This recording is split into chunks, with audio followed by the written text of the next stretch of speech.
नमस्कार, आप देख रहे हैं एनएमएफ न्यूज। मैं आपके साथ शबनम। एक तरफ नेपाल जल रहा है क्योंकि वहां तख्ता पलट हो गया है, विरोध प्रदर्शन जारी है, तो दूसरी तरफ 6 मुस्लिम देशों में आग फैल गई है। खबर यह है कि इजराइल ने कतर की राजधानी दोहा पर हमला किया। हमास के जितने भी संगठन हैं उससे जुड़े लोगों को खत्म करने की ठानी। नेतन्याहू ने धमकी दी और उसके बाद 6 मुस्लिम देशों में आग भड़क जाती है और सभी देश इमरजेंसी मीटिंग का ऐलान कर देते हैं क्योंकि इजराइल पर अब पलटवार करना है। तो ऐसे में इसी पर चर्चा करेंगे कि क्या एक नया और तीसरा विश्व युद्ध शुरू होने वाला है, क्या ये अमेरिका की वजह से हो रहा है और क्या ये मुस्लिम देश अब चीन के साथ आकर इजराइल को और अमेरिका को सबक सिखाएंगे। तो इसी पर चर्चा के लिए हमारे साथ जुड़े हुए हैं वरिष्ठ पत्रकार पंकज प्रसून जी। पंकज जी, एक तरफ नेपाल का तख्ता पलट तो कहानी हमने बता दी, लेकिन दूसरी तरफ उसी बीच मुस्लिम देश जल रहे हैं, वो भी इजराइल के हमले से। आखिर पूरी कहानी क्या है, विस्तार से बताइए।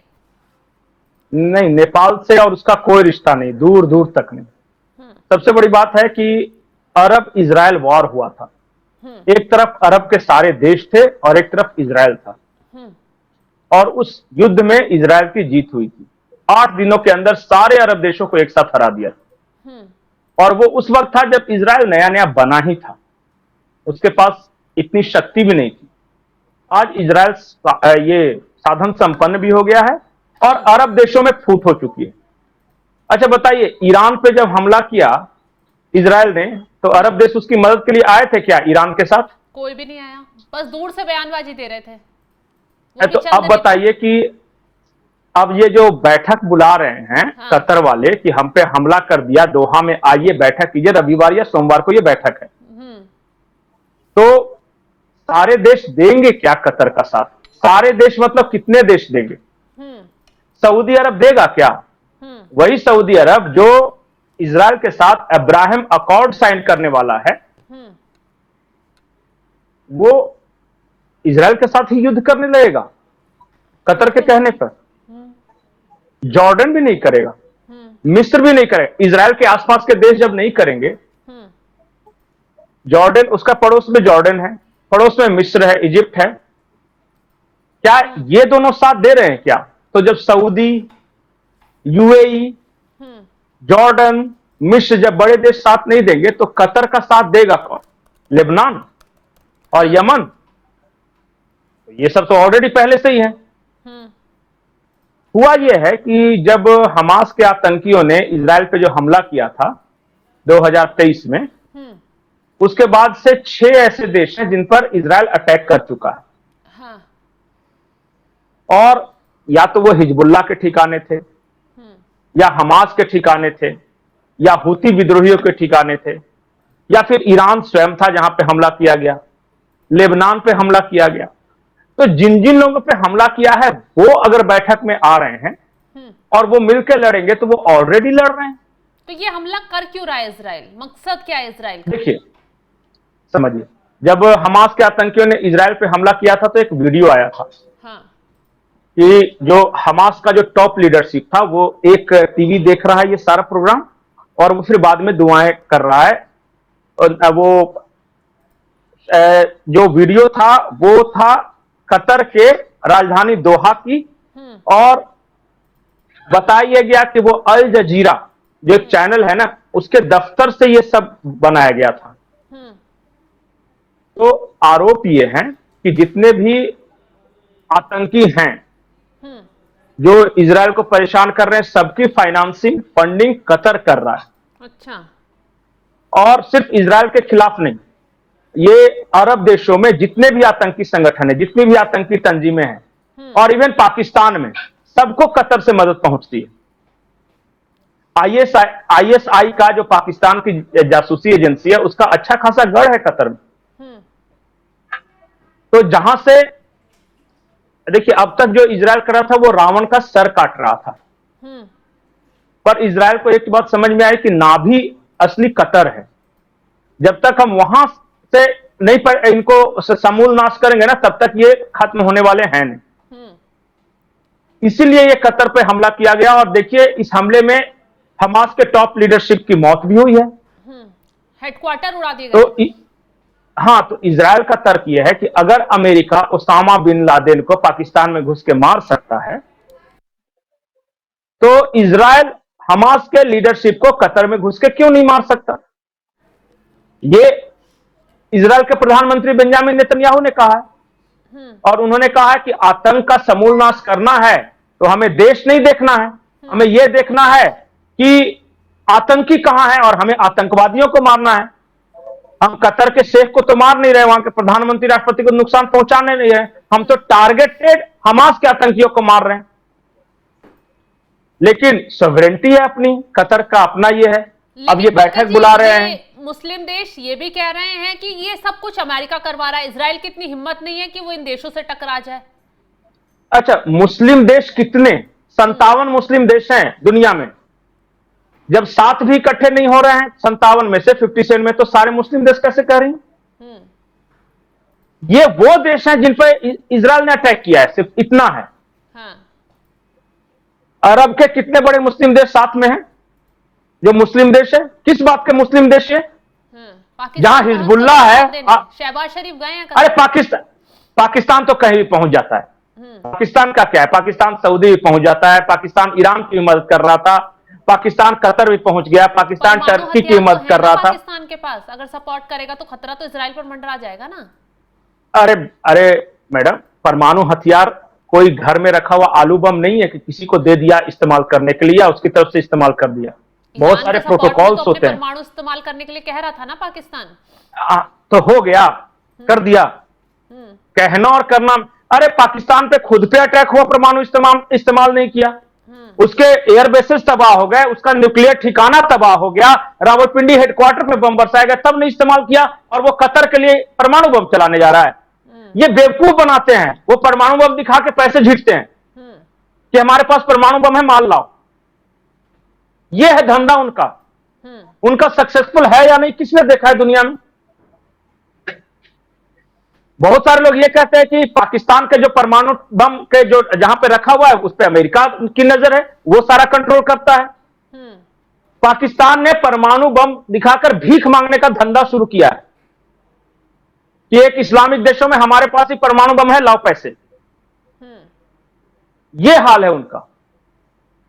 आप सोच रही हैं कि जिस देश का आर्मी हेडक्वार्टर पे बम गिरा, जिसका कैराना हिल्स जहां पे वो न्यूक्लियर आर्सेनल रखते थे वहां पे मिसाइल मारी गई, उनके 6 एयरबेस तबाह हो गए, सब कुछ हो गया, कहां गया था उनका परमाणु बम? और ये इजराइल और कतर की लड़ाई में ले कैसे जाएंगे? यहां से पाकिस्तान इस्लामाबाद से लॉन्च करेंगे क्या? और जाके तेल अवीव में गिरेगा? इतनी कैपेसिटी है इनके पास? अरे ये बेवकूफ बनाते हैं लोग, ये भिखारी है फर्स्ट क्लास। और अरब देशों में इसी तरह देखा जाता है इनको। अरब के शेख ने साफ साफ कहा था कि पाकिस्तानी हमारे यहां टट्टियां साफ करने आते हैं। भीख मांगने वाले बहुत ज्यादा लोग बढ़ गए थे पाकिस्तानी, वहां से भगाए जा रहे हैं। हाँ सारा, तो इसलिए पाकिस्तान का छोड़िए, पाकिस्तान की कोई वैल्यू नहीं, अरब देश भी वैल्यू नहीं देते। और कहां इजराइल अरब वार में पाकिस्तान जैसे टुच्चे को घुसेड़ रहे हैं जबरदस्ती के।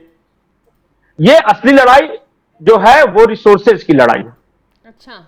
डोनाल्ड ट्रंप ने कहा था कि हम पूरे गाजा को साफ करके ट्रंप टावर बनवाएंगे और उसको रिवियरा ऑफ द ईस्ट बनाएंगे, मतलब ईस्ट का स्वर्गलोक बनाएंगे, खूब व्यापार होगा वहां से। वो चल रहा है कार्यक्रम। और जितने भी संपन्न अरब देश हैं जिनके पास पैसे हैं, जैसे सऊदी अरब हो गया, यूएई हो गया, ये साइन कर रहे हैं, ये समझौते कर रहे हैं इजराइल के साथ। जॉर्डन कर रहा है, मिस्र कर रहा है, तो इसमें समझौते इसलिए कह रहे हैं ना कि इसमें इस्लाम और गैर इस्लाम है, ये सब कुछ है ही नहीं। ये तो बेवकूफ बनाने के लिए इन सब शब्दों का इस्तेमाल किया जाता है। एक 57 इस्लामिक देश है, अगर इस्लाम की लड़ाई होती ना तो 57 के 57 साथ में देते, 7 भी साथ नहीं है। इसलिए हर कंट्री का अपना इंटरेस्ट है, इसलिए इस नैरेटिव को तो छोड़ ही दीजिए। ये कतर पे हमला हुआ है, लेबनान पे हमला हुआ है, एक जहां होती है यमन पे हमला हुआ, ये सब एक साथ आ रहे हैं सिर्फ, और इनका मुस्लिम देशों से कोई मतलब नहीं। कतर छोड़ के इन सबके पास पैसे भी नहीं लड़ने के लिए। ये है हकीकत। फलस्तीन बैठक करने दीजिए। फलस्तीन को लेकर भी मुस्लिम देशों में आग भड़क रही थी कि अभी तक तो साथ दिया नहीं, कोई बोला नहीं, अब क्या हो गया कर देंगे। तो अब नेतन्याहू ने साफ कह दिया है कि अगर फिलिस्तीन जो आप कर रहे हैं कोई फिलिस्तीन नहीं है, सब इजराइल का हिस्सा है। क्या कर लिया? 2 साल से 2023 के बाद से तो लगातार मार रहा है। एक भी मुस्लिम देश कुछ मदद किया है क्या? खाली भाषण देना है, अपने अपने स्टेज पे खड़ा होकर यार यहाँ के लोगों को आपस में लड़वाना है, मरवाना है। भारत में भी देखता हूं बहुत सारे लोग गाजा फिलिस्तीन हाय हाय कर रहे हैं और यहां पे नारे लगवाएंगे, अपने देश की प्रॉपर्टी तोड़वाएंगे। वहां से तो कोई जाना आना है नहीं, जिनकी इच्छा है चले जाए, किसने रोक रखा है? तो सिर्फ राजनीति। बहुत ज्यादा दर्द प्रियंका गांधी को गाजा के लिए है तो चली जाए लड़ने, कोई रोका है उनको? तो वो दरअसल गाजा नहीं जाना चाहती, वो यहां के मुसलमानों को भड़काना चाहते हैं कि हमको वोट दे दो उस नाम पे। बेवकूफ बनाने का कारखाना है ये। और लोगों को शायद ऐसा लगता है, हकीकत नहीं है, लोगों को शायद लगता है कि मुसलमान बेवकूफ है और उसको रिलीजन के नाम पे कुछ भी करवाया जा सकता है। लोग सोचते हैं कि वो तर्क नहीं करेगा, सेंसिटिव तर्क नहीं करेगा, वो किंतु परंतु पूछेगा नहीं। अब इस्लाम का नाम है तो क्वेश्चन तो करेगा नहीं बेचारा। सही बात है। तो उनको भेड़ की तरह एक ढोर में ढो लो। कोई कल को पलट के पूछ दे कि चलिए चलते हैं लड़ने के लिए, तो वो बोलेंगे नहीं मैं नहीं जाऊंगा, तुम जाओ। क्यों? और पाकिस्तान में भी यही धंधा चल रहा है। पाकिस्तान में जितने बड़े नेता हैं, बड़े आर्मी ऑफिसर, सबके अपने बीवी बच्चे सब तो अमेरिका और इंग्लैंड सेटल हैं और यहां पर कह रहे हैं कि फिलिस्तीन के लिए लड़ो, चंदे वसूल रहे हैं नीचे सड़कों पे। मैंने इसलिए कहा कि धंधा बना दिया है, इस्लाम को भी धंधा बना दिया है कुछ लोगों ने। इस्लाम का चूरन चटाओ और अपना फायदा कमाओ। लोग सवाल तो करते नहीं इस बात को लेके। जिस दिन पलट के पूछ देंगे ना कि ठीक है हम तो मुसलमान इस्लाम के लिए लड़ेंगे, तुम अपने जो बच्चे सेट करिए उन्हें ब्रिटेन और इंग्लैंड और अमेरिका में, उन सबको लेके आओ, वही हमारा नेतृत्व करें, तब समझ में आ जाएगा। अब समझ में आया ना बात? प्रोटेस्ट भी होते गरीबों को किसी उसके लिए, कौन से मौलाना का, कौन से बड़े नेता का, किसके घर से परिवार से उनके बेटे बच्चे नजर आते हैं, वही नजर आते हैं ना। अब ये सवाल अंदर से उठना शुरू हो गया है। अब मुसलमान जो पढ़े लिखा तबका है ना, वो क्वेश्चन रेज कर रहा है कि ठीक है तो ताकिर, क्या नाम था उसका, तौकीर रजा साहब, हम तो चलने के लिए तैयार हैं फ्राइडे में, लेकिन आप अपने बीवी बच्चों के साथ आगे आगे चलो, हम पीछे से चलते हैं पत्थर बरसाने। ये क्वेश्चन अब कर रहे हैं, अब क्वेश्चन कर रहे हैं और करना चाहिए कि तुम ऐश में रहोगे, तुम BMW मर्सिडीज में घूमोगे, तुम्हारे बच्चे विदेश में रहेंगे और आम मुसलमान जो बेचारा फल बेचता है, जो बेचारा किसी पंचर की दुकान पे किसी शोरूम में है बैठा हुआ काम कर रहा है, वो जाए पत्थर बरसाने? नहीं जाएंगे। हमें भी हक है कि हम अपनी जिंदगी को बेहतर बनाएं और हमारी जिंदगी को बेहतर बनाने के लिए क्या कर सकते हो वो बताओ, फालतू बातें मत करो। चलिए तो सीधा कतर और उस पर इजराइल पर भी आते हैं कि क्या अब एक नया युद्ध छिड़ेगा या छिड़ गया है? नहीं, ये कोशिश करेगा। देखिए कतर पे हमला हुआ है, कतर के पास पैसे लेकिन उसके पास फौज नहीं, मतलब मजबूत नहीं। इन सब देश जितने हैं ना, सऊदी कतर वगैरह, ये सब भाड़े के सैनिक मंगाते या फिर अमेरिका इनकी मदद करता है, हथियार वगैरह सब देता है। अभी अभी कतर ने डोनाल्ड ट्रंप को एक चार्टर्ड प्लेन दिया है, मतलब एक बहुत अच्छा जहाज दिया है। वो चार्टर्ड प्लेन है या क्या है मुझे नहीं पता, गिफ्ट के रूप में। तो हो सकता है कि अमेरिका कतर का अभी साथ दे और इजराइल के खिलाफ बयानबाजी करे, लेकिन लॉन्ग रन में जो रणनीति है वो तो अमेरिका इजराइल के साथ ही रहेगा ना। वो कोशिश करेगा कि इस टेंशन को डिफ्यूज कर दो, चलो जो हुआ सो हुआ, मारा गया तो हमास मारा गया, तुम्हारा क्या गया, ये कह सकता है अमेरिका। मीटिंग है तो मीटिंग पे मीटिंग, हलवा मीटिंग, आज तक कोई रिजल्ट आया नहीं, करने दीजिए मीटिंग। चलिए तो अब देखने वाली बात होगी कि जो इजराइल कतर पर हमले कर रहा है, उस हमले के जवाब में ये मुस्लिम देश जो मीटिंग बुलाते हैं, इसका निर्णय क्या होता है। क्या इजराइल पर हमला किया जाएगा, क्या अमेरिका इस पूरे मामले में हस्तक्षेप करेगा और क्या रणनीति अब मुस्लिम देशों की होगी, ये देखने वाली बात होगी। फिलहाल इस खबर को लेकर आप क्या राय रखते हैं, कॉमेंट बॉक्स में जरूर बताइएगा और तमाम बड़ी खबरों की अपडेट के लिए आप हमारे साथ जुड़े रहें। नमस्कार।